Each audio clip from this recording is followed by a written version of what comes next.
So this again suggests a difference between two things that fundamentally seem as though they're the same, looking and seeing. This is an important aesthetic shift as you're looking at older ancient pieces, the Greeks and the Romans, as you look at the Enlightenment and into the Baroque and realistic era, we're looking at what the world ought to look like, this kind of idealized vision.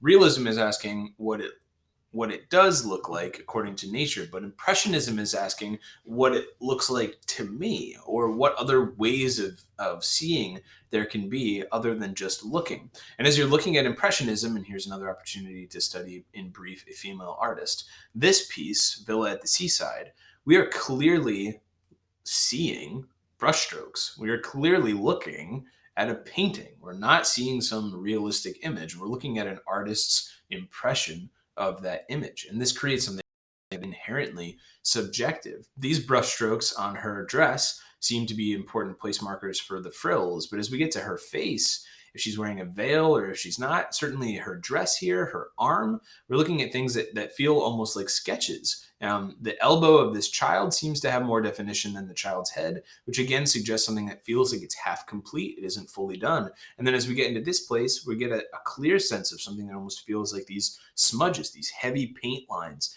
of these brushstrokes. This is now glorifying the form of painting itself, not just the subject. The subject is not what is interesting here. We're not interested in a realistic depiction of a woman.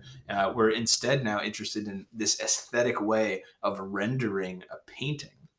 This you can see is qualitatively different from the didacticism of the Baroque period. There's no lesson here. Nothing's being taught. There's not a sense of an understanding of this relationship between the mother and her child.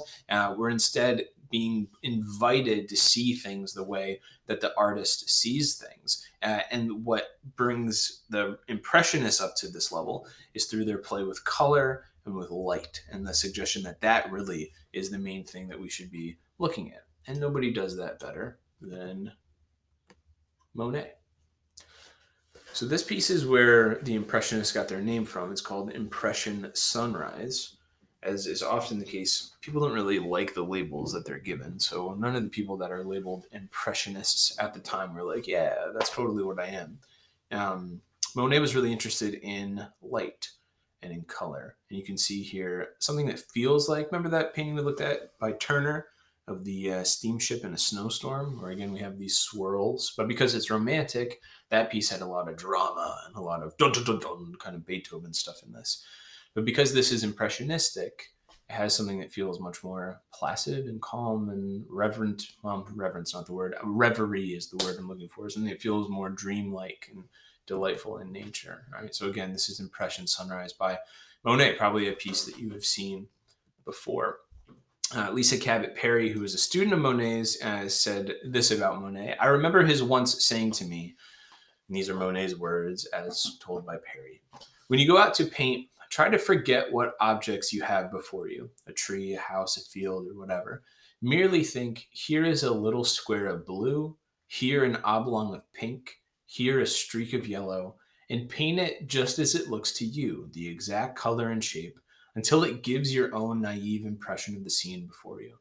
He said he wished he had been born blind and then suddenly gained his sight so that he could have begun to paint in this way without knowing what the objects were that he saw before him. Now, this is radically different from the realists. The realists want to see things as they appear in nature to understand this is a tree and it's painted as a tree.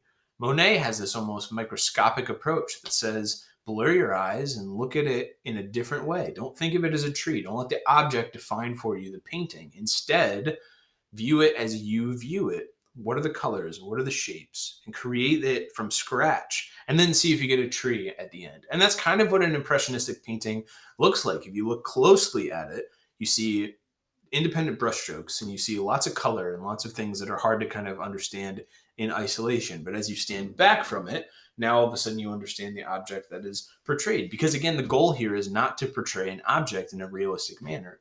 The goal is to capture something about color and about light. So lots of criticisms of this at the time. Again, the Impressionists themselves disdained the name Impressionists, but it was rejected by the Salon. And here's a picture of the French Salon. You would, if you got entry into this, there's an amazing art gallery where tremendous works were done. And some of the ones that we've looked at in our course already are from the French Salon. And some of the ones we're looking at currently are examples of things that were rejected.